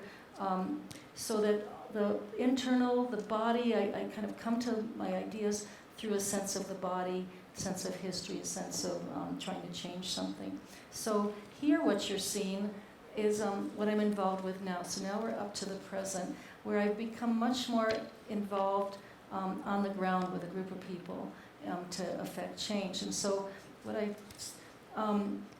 what I want to say also before I talk about Iraq is just that it has been really important for me to teach. I'm very aware of the women that I teach, and the men as well, in terms of them experiencing kind of equity, equal balance in the process of the classroom. In recent times, I've been lucky to have been recruited by the school in Singapore, which is a research university, so I've been able to work with physical and social scientists. And I've been lucky to have a startup grant for this project that's just called Eden in Iraq, which is, I see how to say this in just 2 seconds, but what I'm actually doing, I went initially as an artist to work, to make images and video, but I also was propelled with the idea of making a wastewater garden at the site of the Garden of Eden. And so the startup grant has helped me to assemble an international team. And what we're doing is we're designing and building a wastewater garden in the distraught, drained Mesopotamian marshes of southern Iraq, where we're going to help to alleviate sewage and water pollution, health problems.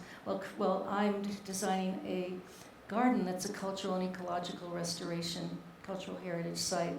And so this project is part of a larger body of work in 3 parts called Eden Turned on Its Side, which is me encouraging all of us to look at what we've done to our idea of Eden. So here, I think that's all I need to say, but there's one of the photographs from the marshes of modern-day Adam and Eve in Iraq, and then designs for the garden, and glad to talk to any of you about this. But thank you so much, all of you, for coming.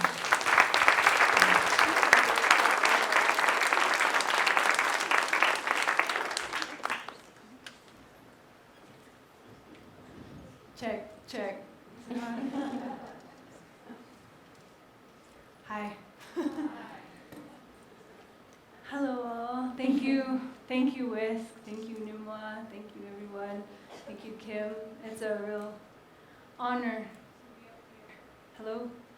With Harmony and Meridel, and to meet these people that I've looked up to my whole life. The question, how do you move through the world as an artist? Thank you. It's the bottom one. Nope. Do I point it that way? Yeah. I'm Rose B. Simpson. And I was born here all my life. I'm going through a little transition in my life right now, just to give you guys a little bit of context. I just spent 2.5, 3 years at Northern New Mexico College doing automotive science program after I got my master's from Rhode Island School of Design. And after they closed down the program on us in Española, which is tragic, there is no more lowrider school in Española. I am going now to the Institute of American Indian Arts for another master's degree in creative writing. Another way to tell the story. So that's what I'm doing.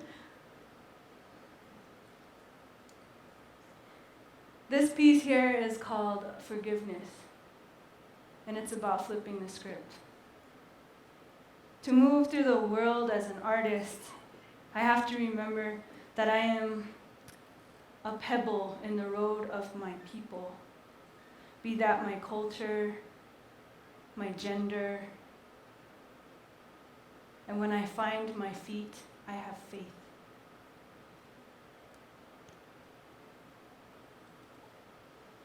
To move through the world as an artist, I have to remember that there is more, always more if we choose it, if we look up and observe the contextual field, understand just how small we are before we get too big and into ourselves, just how big we are when we feel like nothing. To move through the world as an artist is to walk in the dichotomy between empathy and audacity.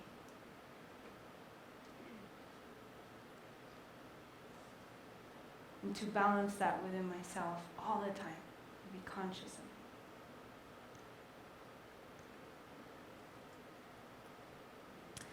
And most of all, to move through the world as an artist, to remember that at every moment, I am a creator. I am manifesting my life empowered.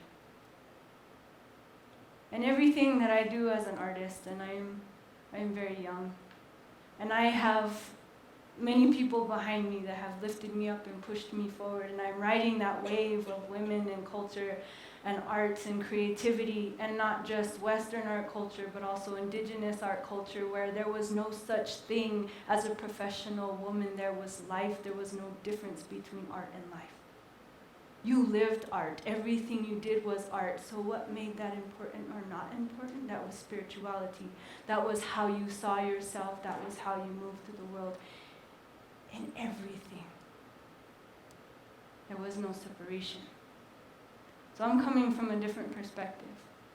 And I'm coming into the Western art world, and I see how suffocating the indigenous art world has become because it doesn't fit in this thing. How do you fit something that is bigger than anything? It is everything. It is God. It is the creator. It is manifestation into a game we call art and make it separate. And there's nothing wrong with that. Everyone needs that way of moving through the world and expressing themselves and being represented, and to have those opportunities to share in it is beautiful. Now how do we push, and how do we create, and how do we make our world and craft our existence and create everything that we do as a utilitarian object that nourishes our souls all the time? So my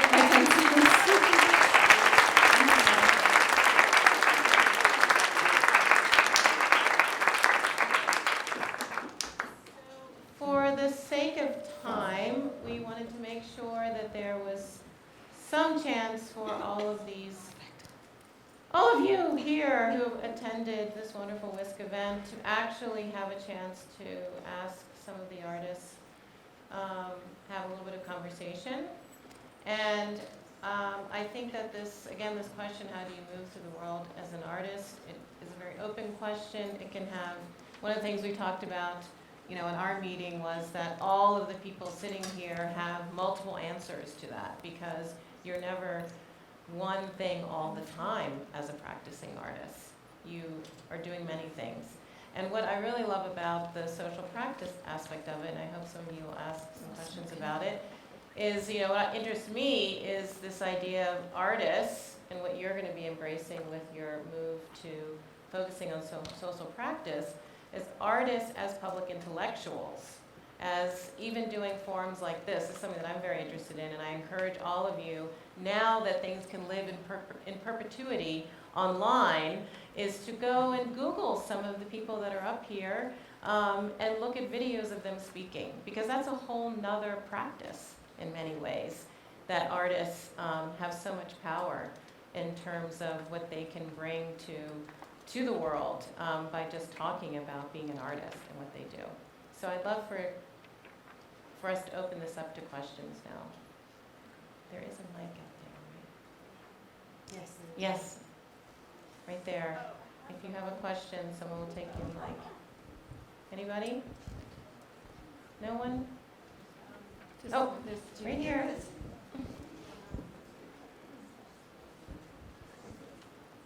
At the beginning, the comment was made that art is the salve for horror. Could some of you please address this? Ms. Sackler, Oh, salve for Miss- horror. that art is the salve for horror. I think Ms. Sackler said that. Liz said that. And the salve, S-A-L-V-E, right? Could some of you please address that? Merida, would you? 'Cause you- Yeah, well, Liz, I actually just to say something first about Liz's comments, which were so great. And I was thinking, you're somebody that you look at a lot of art, you participate, you have a lot of agency in the way you've made things come about, and the way you spoke was so amazing because it was very wide and it was also very personal. And I know from your experiences, you could really feel how as a viewer and a participant, she really feels that. And as an artist, I just want to make that happen. I wouldn't say that, I want to do things that will to create that salve, either for the people I'm working with, like in Iraq, and the Oppenheimer's chair was for me, a really important piece, because it was what I was feeling. I'd had a head injury. You need to know this. I'd had a head injury, and the suit of armor comes from that. And when I had that head injury, it made me very violent and very like this, encased in armor, and also somewhat insane, like just initially. But it made me violent, protective. It was such a bad head injury. And so I experienced in my body what it must mean for these people that are making, that are, fighting and blowing. I got it, but I got it from the inside out. And I really wanted to make a piece where you would have to envision yourself in that chair and give it all up. So that's what happens in the video. It's all about shedding and giving it up. Just giving it up, let your dream house break, to just be open. And we can't totally do that, but we can try to do that more and more and more. So that is how that's, if I had a premise for how I work, it's to help with that. So thank you for that question. Yeah. Any other questions? Yes, there's one here in the front.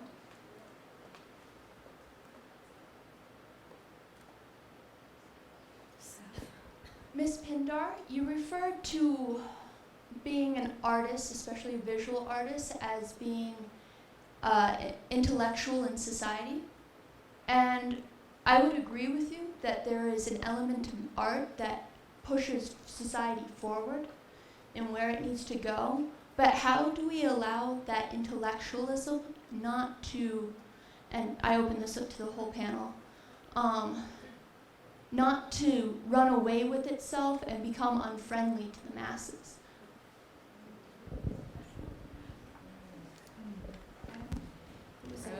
Who was it? Hear me? Am I on? I think about that a lot. Coming from a multicultural direction or background, and also actually, left New Mexico, left Santa Fe, because in this context I was not anonymous. Everybody knew the background of what I was trying to say, my family, where I come from, my pueblo. Not everybody knows the whole story of the post-colonial stress disorder situation, right? But people are pretty much versed in that idea, or they have their preconceived stereotypes of what that is. So going away to Rhode Island and going to graduate school, I wanted to be anonymous. I wanted to start creating from a place that was where people didn't know anything, and I had to start explaining from -30. And then I studied abroad in Japan, where I couldn't even communicate with people with words because I don't speak Japanese. So I started trying to figure out what is the conversation that's universal? How do I reach everyone, whether they have a master's degree or a PhD in art history, and they can get all my references that I'm trying to get, or if they can walk straight off the street, straight out from under a bridge, straight out from any community on this planet, whether entitled or unentitled, and feel what I'm trying to say. Does it hit them in the gut? If they can get it, regardless of where they come from, because they are a human being indigenous to this planet, then I have succeeded. And that has been my intention, because we're all on this boat and our boat is going down. So if we don't find a common language, we're really in trouble. That's my thought.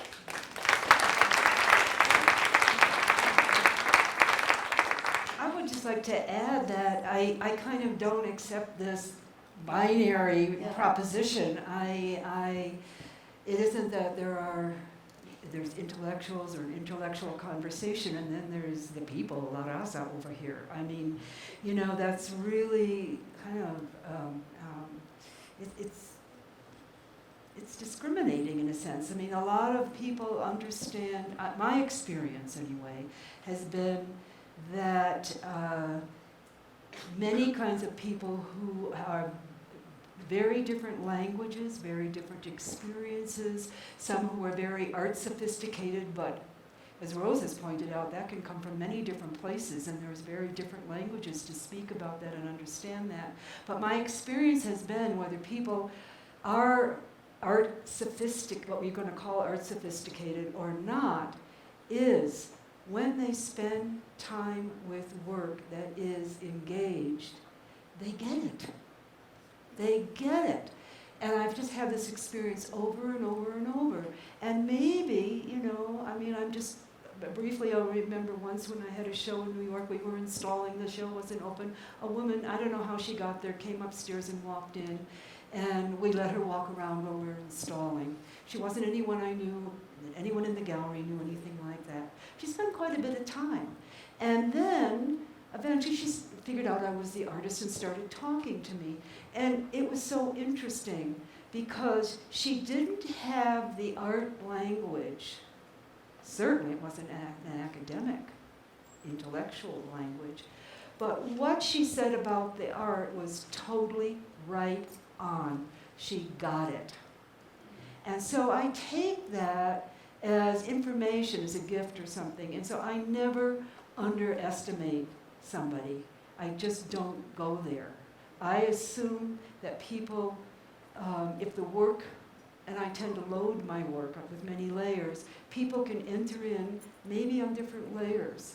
But if they spend time, it's accessible, and they can talk about it. So I really don't accept this kind of thing. We have the intellectuals, and then we have the people over here. I don't go there.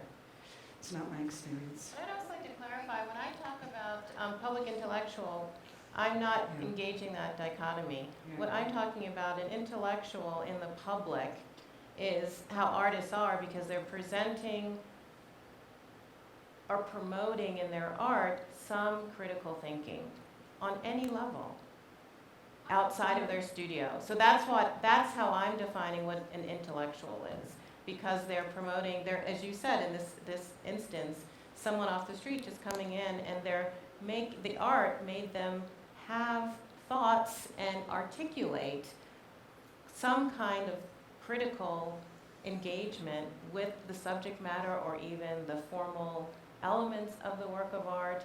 That is how I'm defining how artists, because they leave the studio and take that chance and are so brave to place their work out in the public, not knowing what will happen. And that is at the core of what a publicly engaged intellectual is. no matter what your subject matter is.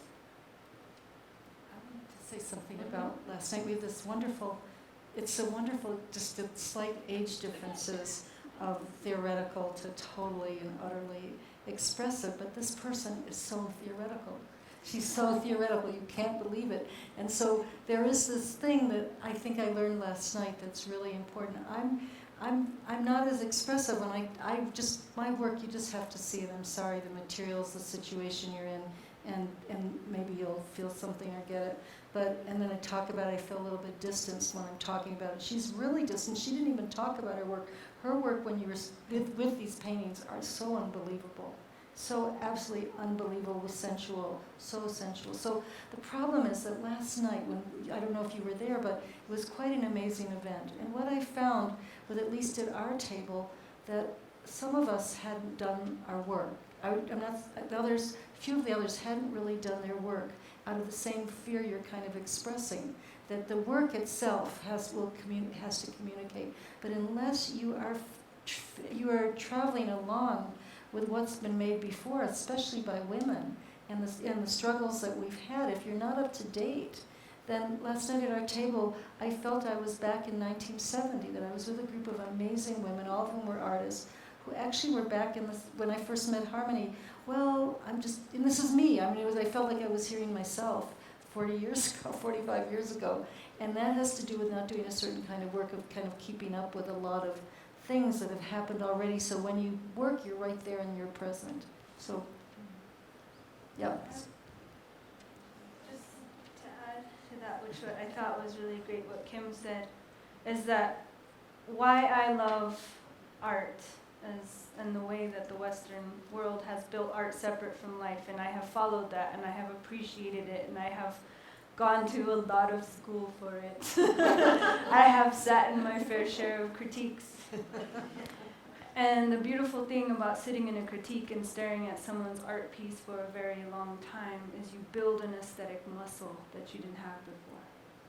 And when you stare at something long enough to find beauty in it and find intention and find the power in it, then you walk outside and all of a sudden you are moved by the tree. You are moved by the light on the sidewalk. You are moved by so much more in life because you have exercised that creative muscle that our world, where we're overstimulated and too much is happening, we get numb and atrophy our creative muscle. And that's why we need people to remind us over and over, stop and look a little longer. Think a little harder. That's all it takes. And everyone can do it, everyone. You know? So it's 8:55. I think we could possibly have one more question. I can't see, actually. You're like in the shadowed area, the only one. Earlier, Harmony, you mentioned there were two important things, agency and engagement.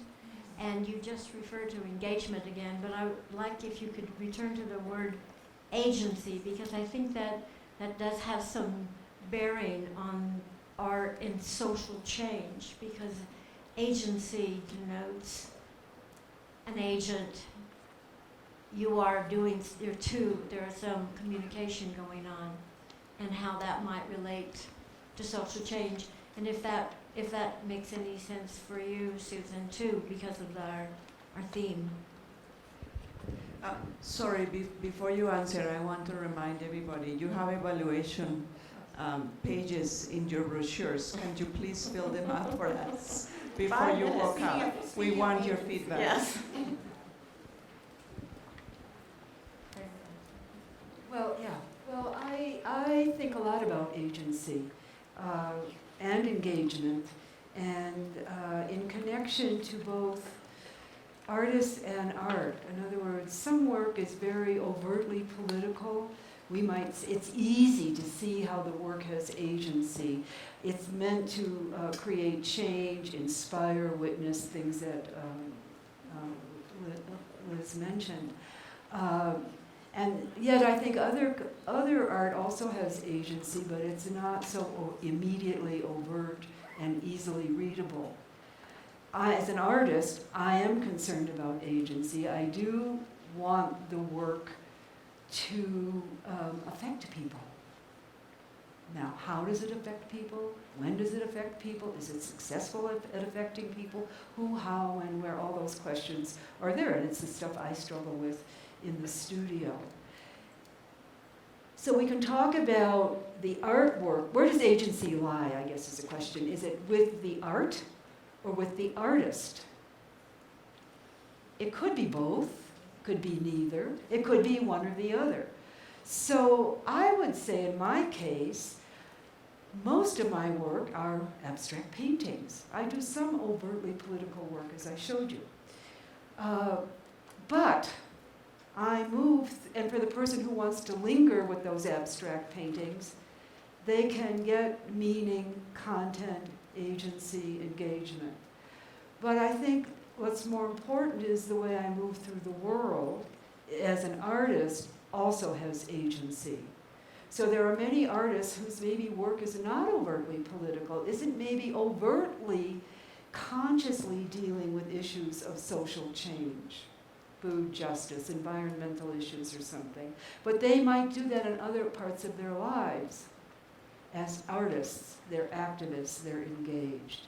So I'm a maker of objects. And so I have to believe, in order to make objects, I have to believe that they have agency, or I can't do them at all. And then, so I don't take too long here, I just have to say that since I work alone in the studio, that's the place. I mean, you know, I raised a daughter by myself. I taught for 17 years. So I really like being alone in my studio. I like quiet, okay? And that's where I'm working, in the working where I learn about myself and my relationship to the world. Stuff settles out. Things become clear in the working process. And then that person who I am is the person that goes out into the world and engages in various different communities that I participate in. So that's it's a big topic, and I'm just kind of talking around it, but hopefully that answers a little bit.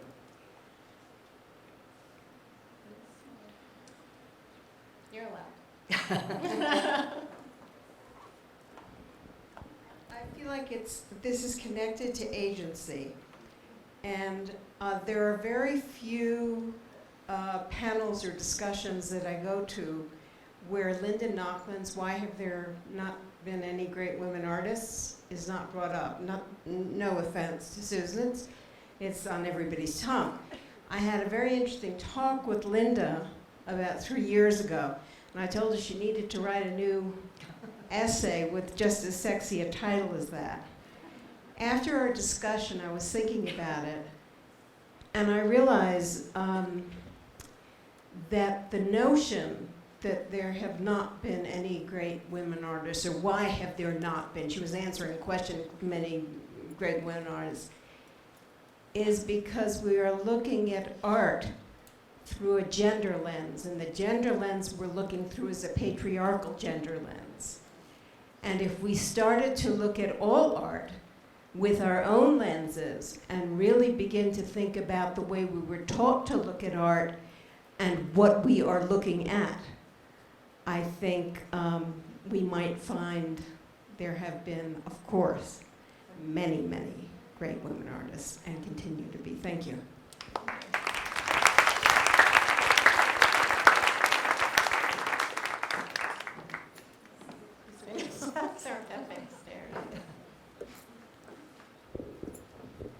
So I can only talk for myself. I can't talk for all of you. But I think this has been an amazing evening, and I really want to say thank you to everyone who participated.